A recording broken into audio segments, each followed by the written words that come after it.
Early Church Fathers, August 6th, Irenaeus Against Heresies, Book 5, Preface Chapter 1-3. Preface. Why I take up my pen once more.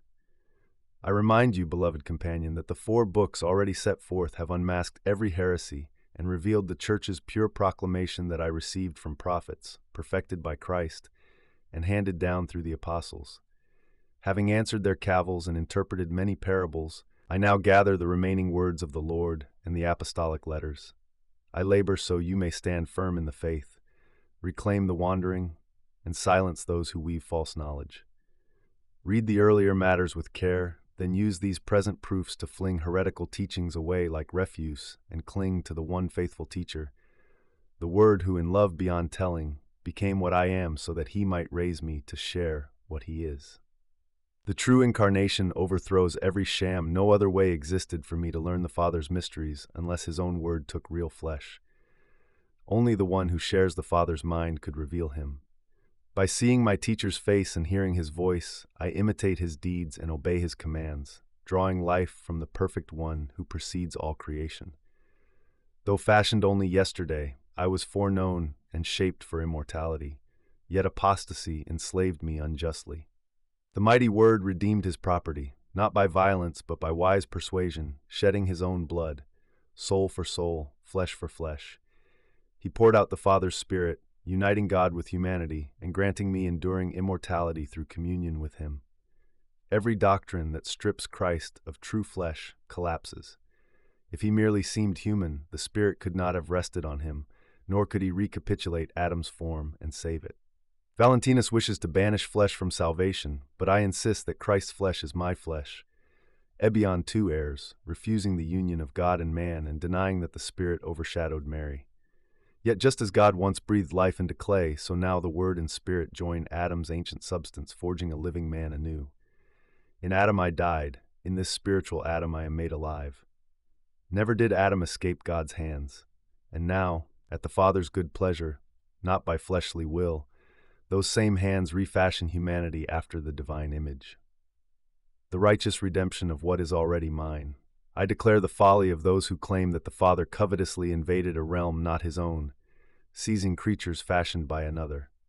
I came not to plunder foreign property, but to reclaim my own workmanship, bringing back to the image and likeness of God the very humanity formed by my hands in the beginning. Toward the rebel power I act with strict justice, ransoming the captives at the price of my blood. Toward you who are ransomed I act with sheer grace, for you had offered me nothing beforehand and still possess nothing I lack. You, however, desperately need communion with me, and for that reason I poured myself out, gathering you once more into the Father's embrace. The Eucharist proves the flesh's capacity for life. Vain are those who despise the whole economy of salvation, denying regeneration of the flesh and pronouncing it incapable of incorruption. If flesh remains unsaved, my blood avails nothing. The cup is not the communion of my blood, and the bread you break is not the communion of my body. Yet blood flows only from real veins, and true flesh forms what I assumed. In him we have redemption through his blood, the forgiveness of sins, Ephesians 1:7. As your head I nourish my members through created gifts, sun, rain, wheat, and vine. I acknowledge the cup, fruit of the earth, as my blood, refreshing your blood. I establish the bread, work of human hands, as my body, strengthening your bodies. When the mixed cup and the crafted loaf receive my word, they become the Eucharist, my body and blood, which feeds and builds up the substance of your flesh. How then can anyone claim that the flesh cannot inherit eternal life when it is daily sustained by the food of immortality and is already bone of my bones and flesh of my flesh? We are members of his body, of his flesh, and of his bones, Ephesians 5. A spirit has no bones or flesh. I speak here of the true dispensation in which I became fully human, muscle, sinew, and bone, nourished by the cup that is my blood, and enlarged by the bread that is my body. Consider a vine cutting buried in soil. It decays, then sprouts to bear fruit. Consider a grain of wheat sown in earth. It dissolves, then rises a multitude. So your bodies fed with the Eucharist will be sown in the ground, decompose, and at their appointed hour rise again through my word to the glory of the Father. He freely clothes the mortal with immortality and the corruptible with incorruption, so that you never boast as if life came from yourselves, but know by experience both my surpassing power and your own created dependence. Power perfected in weak flesh. The apostle bears witness that humanity is handed over to infirmity, lest pride detach it from truth. A thorn in the flesh was given me. My grace is sufficient for you, for my power is made perfect in weakness. 2 Corinthians 12:7-9. Would I allow my herald to suffer buffeting without purpose? Indeed, for weakness trains him to rely on me, not on himself. By tasting frailty, he learns who he is and who I am. Those who fixate on bodily weakness while ignoring my power nullify the Creator's strength. If I cannot vivify the mortal and restore the corruptible, then I am no Almighty. Yet recall your origin. From dust I shaped bones, nerves, veins, and breath. Is it harder to reassemble what once existed than to create from nothing what never was? The flesh, fashioned by my wisdom, shares in my power. The eye for seeing, the ear for hearing, the hand for working. The blood is bond between soul and body. Whatever displays my art also shares my might.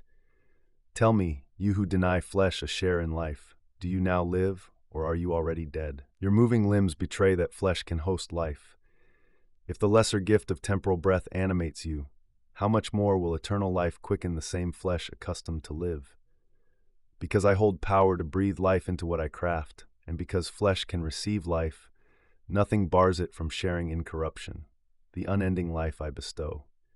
Thus my strength, consummated in your weakness, ensures that the very body you bear will rise immortal, and you will praise the wisdom and power of God forever.